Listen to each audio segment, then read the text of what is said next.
short, and he shoots him in the back of the head. Unfortunately, the jiggle peak was timed well for CompLexity, and here they come. But Magic's boy is holding things down in a pit position, running out of bullets. He would have had a free kill there. Tries to get a reload in, but Android will stop him. 3 versus 3 as they try to get the bomb down, but it's still in the pit. Yeah, Magis did a great job there. Imagine if he wasn't able to do that. It would be a 5v3 here. But he's given Astralis a very nice chance moving into this retake. Glaive has a smoke grenade as well, but so did CompLexity. Stanislaw, though, with the backstab, and the silenced USP is going to give him a lot of room for error, but Device turns around and it just takes him down.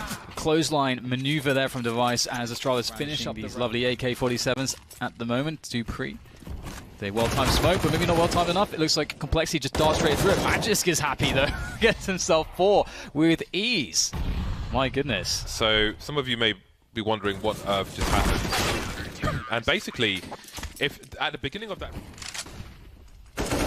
Minute 15, and CompLexity will have themselves top mid and trying to burst that balcony, but Magisk is still alive on the bomb side. The bomb is down. Android will scalp him as Glaive turns the corner towards Arch side, assisted by Zipex there to control things as best they can, but the bomb will still go down in the meantime. And Android and Def have to defend it against 3. Def has a flash, but does he dare pull it out? They don't know what the status is towards the Arch position, so he may not feel like he can.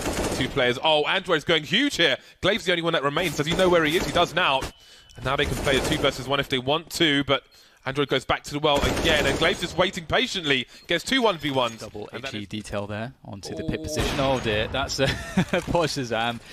Oh no, that's very surprising for him. Really nice nade there, and Astralis know what's going on right now. They have had so much information on the map with that banana control previously.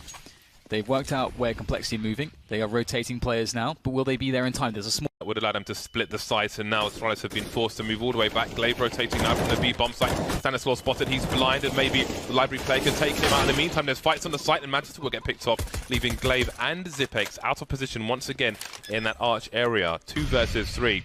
2 of these players heavily tagged for CompLexity. But what can Astralis do with what they have? It's definitely a tough one.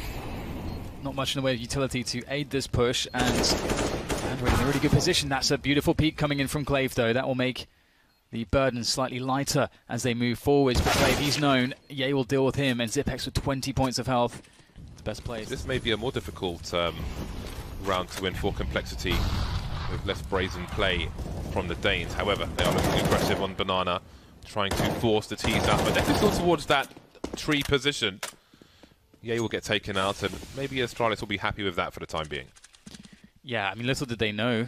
Maybe they do. It is Astralis after all. They almost got 2 kills there. They were very, very close, of course, to killing Def with the double HE, and that's sort of how the grenades work. You know, you throw those control grenades on Banana, and there's only so many places the T's can stand, so it's a pretty good bet that if you throw 2 HEs there, that you will catch a T.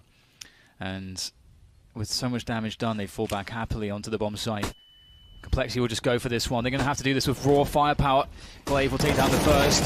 And there's not too much left here now for CompLexity. Glaive still standing on the bomb site in the 1v1, and he'll deal with it very well. To the pit area as well, looking for another pick onto somebody. Shazam's no longer there this time, but... Oh my goodness, Stanislaw sure as hell is, and that's going to be a quick pick from Device. Smooth. That was absolute custard. And you need your numbers on the T side in this round. You do indeed. 2 of these 4 players still on pistols for CompLexity.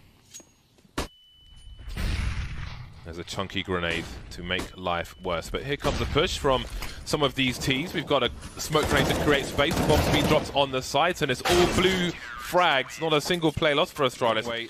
Eat it, fall back. CompLexity taking it slow. See some jump peeks from Glaive, got to be careful, and that's going to be an awkward one. He has to take the fight, and does Ye continue to charge through? He does. He expects Glaive to be on his own, and he's not wrong. Charging towards construction, and maybe a fight there, but that's good damage from Zipex as he tries to hold on to real estate for his team. Device still in mid, Android still at the bottom of mid, and now the bomb is coming in as well. Android was just picked off by Device in mid. Look at that grenade, that was perfect! And the follow-up from Zipex, and this was on 6 HP. What can you do? What can you do? Pretty much every position they're trying to take as well. You know, can see Shazam being forced out as his teammates are picked off around him. Not a good spot to be in. He's got to be perfect with this AK, and he doesn't even get a chance to shoot. Ye will also be of a similar fate to win as an A push. Got to be so careful here against Device. He wants blood, and he's going to get it. Ye found, Ye fragged. Device looking for more as well. Hello. Just jumping back with the knife, disengaging. Good timing from Shazam. So 3 versus 4. 55 seconds on the clock. That's a good amount of time to try to leverage this situation into an advantage.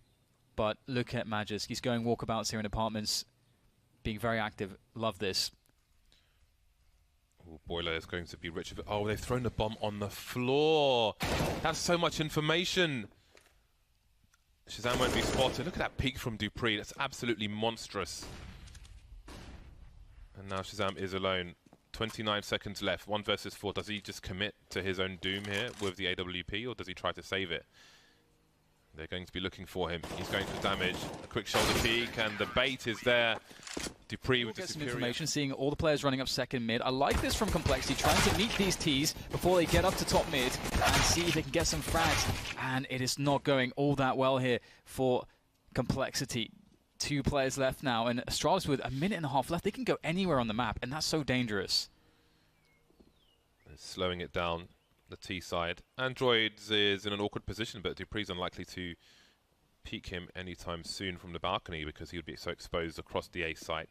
Now moving into mid, not seeing anything. And Device might spot him if he peeks mid again. So it's really a question of timing as to who's going to get what information because they're all moving around. Magisk Boy standing in second mid with the bomb. Hello, goodbye. There's 1 player taken out. So that's half the information, though, for Astralis. Now where Stanislaw, they've just spotted him. What do they choose to do with this information? Magisk has a gamble to make. Repositioning. Ooh, Android, does he peek deep? There's so many different things that could happen. We just got to wait and see. Device slowly walking up.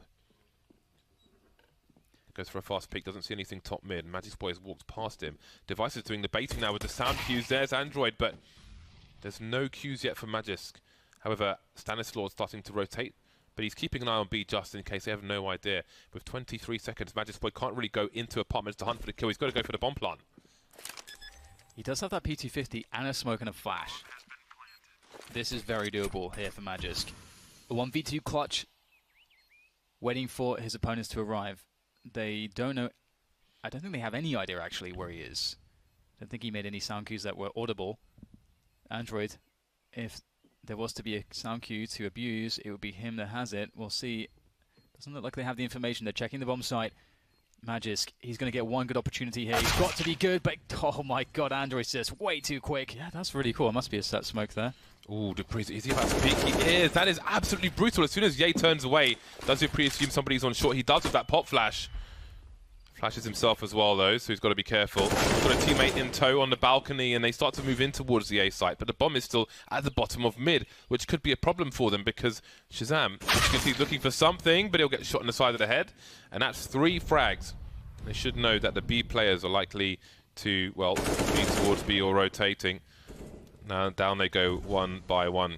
Didn't really get a chance to even talk about Dupree's position, but maybe that'll have to wait for another game because they will close this one out.